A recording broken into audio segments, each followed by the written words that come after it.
Praise the Lord. Oh, thank you, Jesus. இந்த காலை வேளைக்காக நன்றி அப்பா. எங்கோ நான் வாழ்ந்தேன், அறியாமல் அலைந்தேன், என் நேச தேடி வந்தே.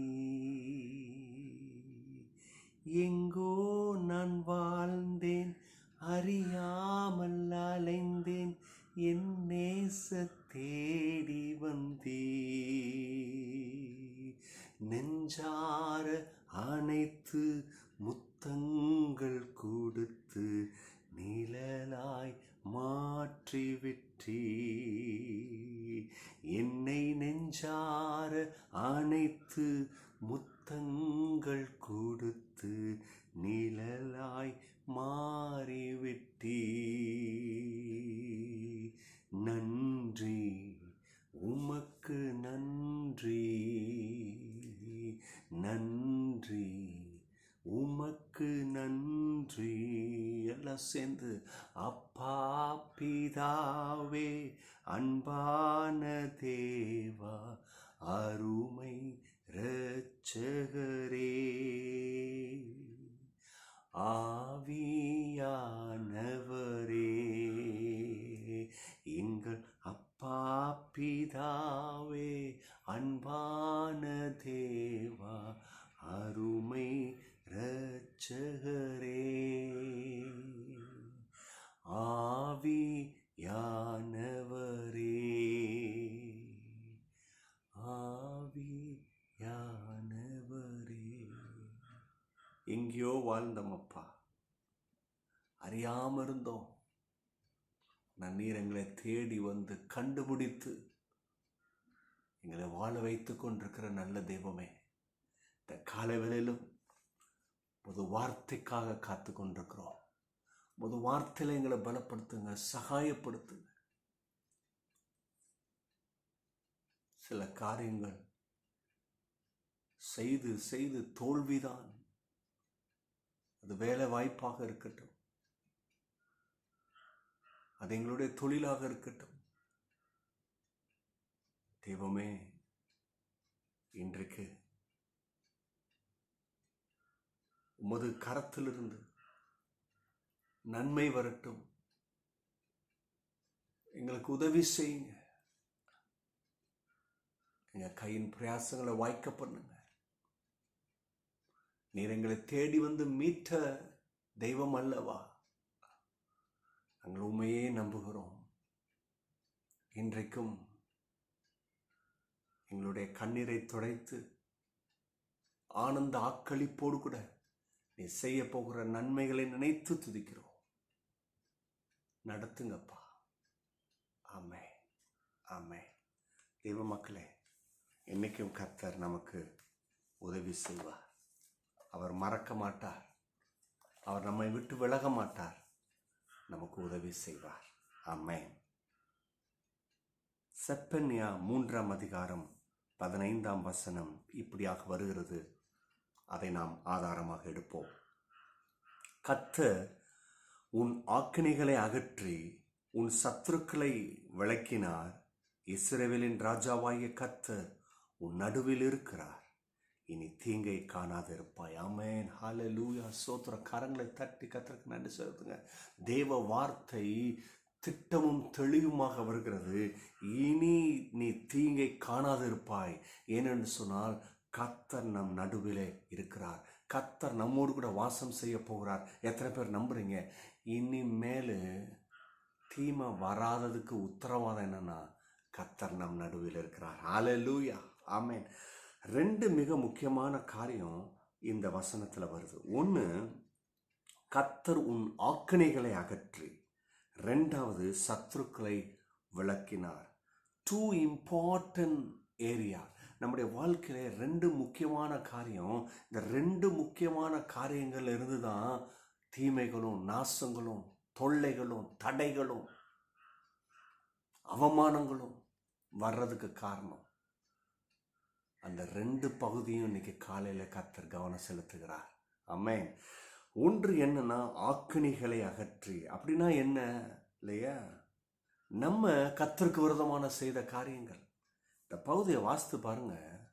கர்த்தர் உண்மை உள்ளவர், கர்த்தர் வாக்கு மாறாதவர், அற்புதமாய் நடத்தி வந்தார்.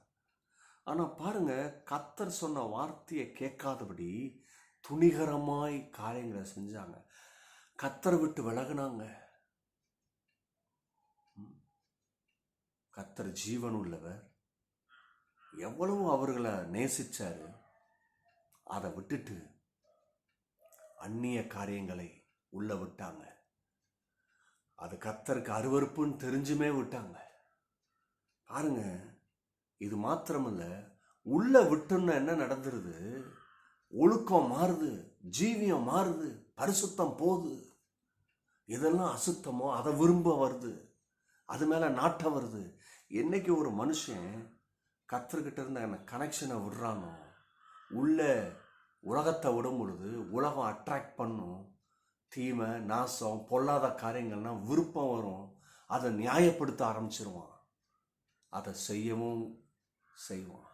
இப்படி செய்யும் பொழுதுதான் அவன் மேல ஆக்கினைகள் வருது, அவன் குற்றவாளியா மாறுறான். இன்னைக்கு நல்ல கவனிங்க. இன்னைக்கு தீமைகளும் சில காரியங்கள் நம்மளை நெருக்கிறதுக்கு காரணம் என்னன்னா, நம்ம கர்த்தர் செய்யக்கூடாதுன்னு சொன்ன காரியத்தை செஞ்சதுனால. இதனால ஒரு ஆக்கினை, இதனால ஒரு நமக்கு விரதமான ஒரு காரியம் இருக்கு, ஜட்ஜ்மெண்ட். ஆனால் கர்த்தர் என்ன பண்றாரு? அந்த ஜட்ஜ்மெண்ட் வந்துச்சுன்னா நம்ம தண்டிக்கப்படணும், ஏன்னா நம்ம குற்றவாளி. பாருங்க, இதனால தான் அநேகருடைய ஆசீர்வாதங்கள் தடையா இருக்கு. அநேகர் முன்னேற முடியல, அநேகருக்கு பலவிதமான காரியங்கள் நெருக்கிக்கிட்டு இருக்கு. ஆனால் பயப்படாதீங்க, கர்த்தர் அந்த ஆக்கினைகளை அகற்றுகிறார். கல்வாரி சிலுவையிலே அகற்றி விட்டார். அப்போ நீங்கள் கேட்கலாம், அகற்றி விட்டார்னா ஏன் இன்னைக்கு என் மேலே அந்த ஆக்கினை இருக்கு? நீங்களும் நானும் வாயை திறந்து வாயில் அறிக்கை செய்யணும். தெய்வமே, கர்த்தரே, நான் உங்களை நம்புகிறேன். நீ கல்வாரி சிலுவையில் எனக்காக என்னுடைய ஆக்கினைகளை எடுத்து விட்டீர். நான் செஞ்ச தவறு, நான் செஞ்ச பொல்லாப்பு காரியங்கள், நான் செய்த துரோகம், அதுக்கு நான் தண்டிக்கப்படணும். ஆனால் அந்த தண்டனை வந்துச்சுன்னா நான் வாழ முடியாது, சுகமாக இருக்க முடியாது, வெற்றி எடுக்க முடியாது, மனரம்பியமாக வாழ முடியாது. நான் தயவு செய்து இந்த காலவேளையில் நான் நம்புகிறேன், என் மேலே இருக்கிற ஆக்கினைகளை அகற்றுங்க என்று சொல்லுவோமா? இப்பொழுது கல்வாரியிலே சொன்ன வார்த்தை, எல்லாம் முடிந்தது என்ற வார்த்தை உங்கள் மேலும் என் மேலும் பலிக்கும். ரெண்டாவது, சத்துருக்களை விளக்குகிறார். ஒரு மனுஷனுடைய ஆசீர்வாதத்துக்கு தடை யாருன்னா அந்த சத்ரு. சத்ரு என்ன பண்றான்? அவனை போல மாற்றி வைத்திருக்கிற மக்கள் நிமித்தம் நமக்கு தடைய போடுறான். அவங்க நம்ம மேல எரிச்சல் படுறாங்க. இந்த எரிச்சல் படுற அந்த பார்வை இருக்கு பாருங்க, அது ஒரு மனுஷன் மேல படும் பொழுது அது தடைய கொடுக்குது. பொல்லாத காரியங்கள், பிசாசு பொல்லாத காரியங்களை அனுப்புறான். சில அம்புகளை அனுப்புறான். இதனால தான் வாழ முடியல, இதனால தான் சர்வே பண்ண முடியல. ஆனால் இன்னைக்கு கர்த்தர் சொல்றார், காலையில் சத்துருக்களை உங்ககிட்ட இருந்து விளக்குகிறார். ஆமென். எல்லாரும் கரங்களை தட்டி ஆமென், ஹல்லேலூயா. அடுத்த 2 காரியம் உத்தரவாதம் கொடுக்குறாரு. 2 காரியத்தை விளக்குறாரு, 2 காரியம் உத்தரவாதம் கொடுக்குறாரு. கர்த்தர் உங்கள் நடுவில் இருக்கிறார். தெய்வ மக்களே, நீங்கள் வெளிநாட்டில் இருக்கலாம், உள்நாட்டில் இருக்கலாம், கிராமத்தில் இருக்கலாம், எங்கே வேணா இருங்க, கர்த்தர் இன்னைக்கு உங்களுக்கு வாக்கு கொடுக்குறாரு. கர்த்தர் உங்கள் நடுவில் இருக்கிறார். நீங்கள் நினைக்கலாம், நான் தனிமையாக இருக்கிறேனே, இந்த கஷ்டமான காரியத்தை கோத்ரூ பண்ணுறேனே. இல்லை, இந்த நிமிஷம் முதற்கொண்டு கர்த்தர் உங்களோடு கூட இருந்து உங்களை வழி நடத்துவார். கர்த்தர் இருக்கிற இடத்துல தீமைகள் இருக்காது. நீங்கள் தீமைகளை காண மாட்டீங்க. ஒருவேளை டாக்டர்ஸ் ரிப்போர்ட் ஒரு மாதிரி இருக்கலாம், ஒருவேளை உங்களுடைய வேலை சூழ்நிலை ஒரு மாதிரி இருக்கலாம், ஒருவேளை உங்கள் ஹெல்த் கண்டிஷன் வேறு மாதிரி இருக்கலாம். ஆனால் இந்த வார்த்தை உண்மை, இனி தீங்கை நீங்கள் காண மாட்டீங்க. ஆமென். சோத்திரம் அப்பா. பிள்ளைகள் தீமையை காணாதபடி நன்மையை காணட்டும், இயேசுவின் நாமத்தினாலே. ஆமென், ஆமென், ஹல்லேலூயா. God bless you. கர்த்தர் உங்கள் நடுவில் இருக்கிறார். ஆமென்.